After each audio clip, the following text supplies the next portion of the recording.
Vamos a dar inicio entonces en este momento, una introducción, como decíamos, un poco pequeña como para tener una noción de lo que vamos a tratar en el taller.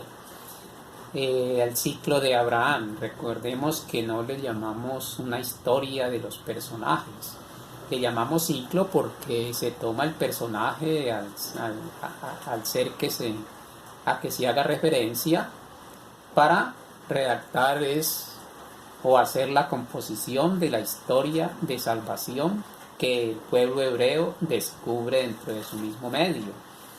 Entonces, estas son formas de expresar la forma de vida de ese pueblo en base a lo que ellos descubren de la idea o de la voluntad que descubren en el Dios de la vida, que es un descubrimiento, como ya lo hemos dicho, que se hace en el diario vivir, en el común de la gente, en el tratar de las personas. Muchos ejemplos nos vemos que son muy sencillos. Por ejemplo, el anterior que acabamos de compartir, el hecho de que el criado va y busca esposa para Isaac, la forma como lo recibe, como le da agua a sus camellos, como le da su posada, como lo atiende. Entonces, en las formas sencillas, simples, se descubre la voluntad y el amor que Dios nos tiene.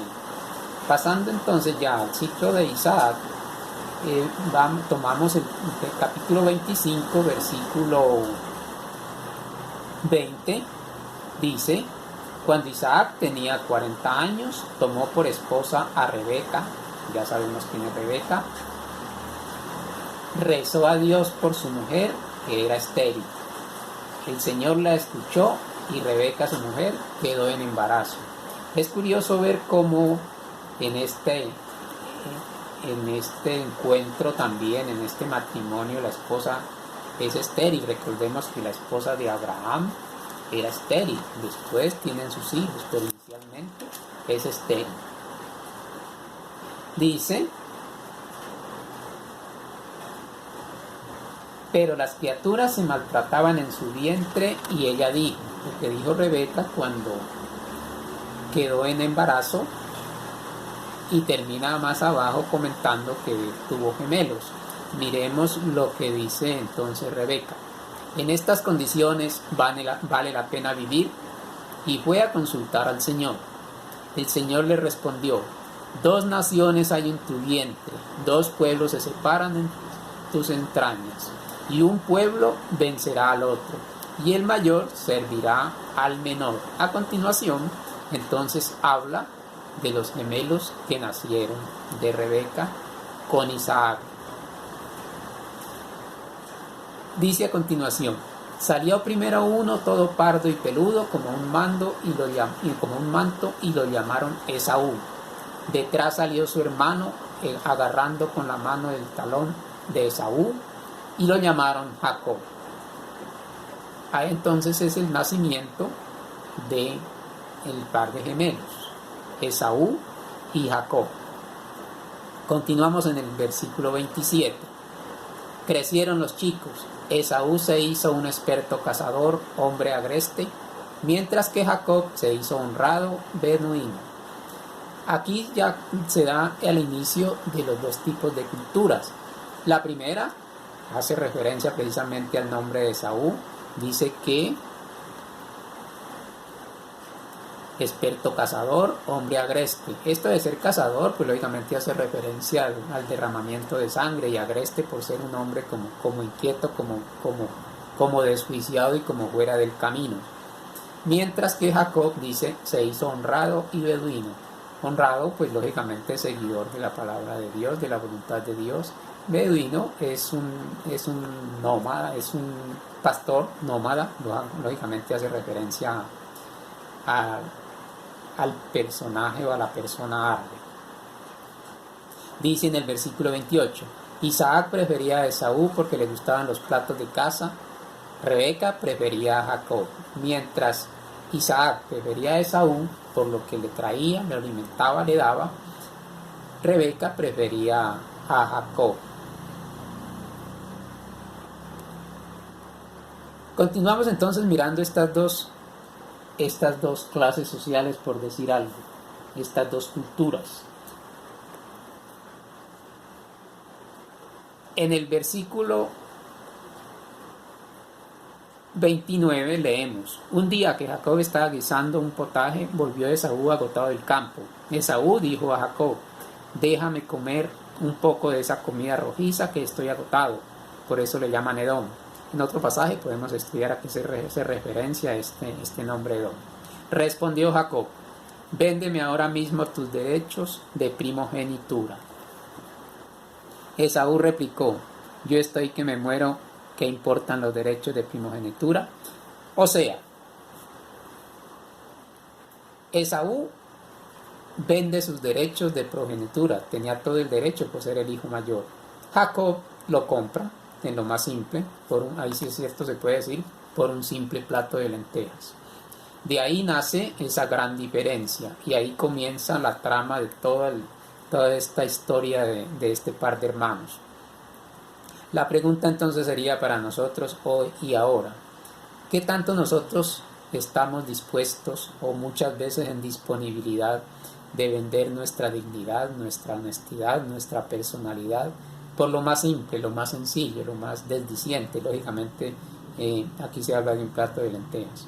Pero el trato profundo es cómo tan fácilmente se descuida la honestidad y la lealtad del ser humano. Mientras que buscamos de humanizarnos, muchas veces en cierta manera también tratamos de la descomposición personal y social. Y eso sí que se vive, la desigualdad y la inequidad por intereses totalmente personales. Si pasamos al capítulo 26, lógicamente tenemos que leerlo todo. Yo me detengo en algunos pasajes que son mucho más dicientes, más llamativos, para tener una idea de la idea que nos estamos formando. Capítulo 26, versículo 19, dice: los criados de Isaac cavaron junto al torrente y dieron con un manantial. Los pastores de Gerar riñeron con los pastores de Isaac, reclamando la propiedad del agua, y llamó al pozo de Sec, porque lo habían desafiado. Cavaron otro pozo y también riñeron por él, y lo llamaron Signa. Se apartó de allí y cavó otro pozo, y por este no riñeron, y lo llamó Rehoboth, diciendo: el Señor nos ha dado un espacio para crecer en el país. Qué curioso ver en este pasaje. Como digo, nos hemos salteado varios versículos porque nos llama la atención algunos punticos. Aquí se forma la rivalidad por lo más necesario, por el agua. Mientras unos abren los pozos, los otros, por enfrentamiento, los tapan. Y no es extraño hoy en día nosotros vivir esta situación. Recordemos la Guajira, que los poderosos, los pudientes, desvían los cauces de los ríos para sus intereses en sus haciendas y sus fincas, su producción. Mientras el nativo, el pobre, el abandonado, sigue muriendo de sed, de desnutrición y de hambre. Entonces, miremos la gran diferencia de estas actitudes. En este mismo capítulo, el versículo 34 dice: cuando Esaú cumplió 40 años, se casó con Judith, hija de Beire, elitita, y con Basmat, hija de Elón, elitita. Trajeron muchos disgustos a Isaac y Rebeca. Hay rivalidades, hay problemas, hay enfrentamientos. Esaú sale de su cultura, se casa con mujeres de otras culturas, y esto crea el desequilibrio por cuestiones netamente teológicas, por tradiciones teológicas. Se produce aquí el enfrentamiento. En el versículo 34 del capítulo 26, capítulo 26, versículo 34.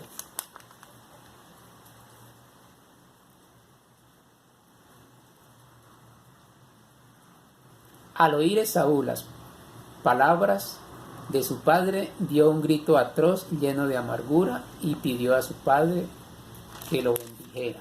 Aquí ya está hablando ya de la bendición que Isaac hace a Jacob. Entonces recordemos cómo Jacob bendice es bendecido por Isaac, mientras que la bendición le correspondía era a Esaú, que era el mayor.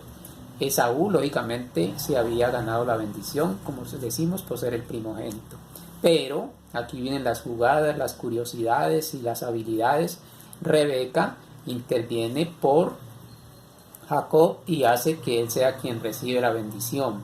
Y de ahí comienza ya la descendencia que nosotros ya conocemos. Pasamos luego en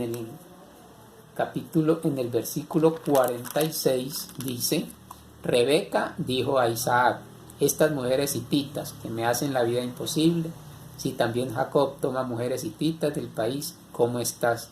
¿De qué me sirve vivir? Es para Rebeca supremamente incómodo la actitud de Esaú cuando tiene esas mujeres que no son las que se debieran por cuestiones, como dijimos ya, de cultura. Entonces eso crea mucha rivalidad.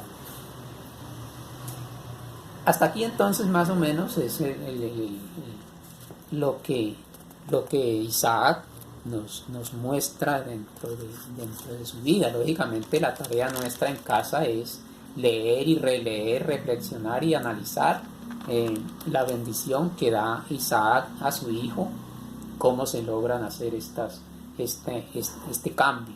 Esas son las cosas que debiéramos mirar. Pasamos al capítulo número 28.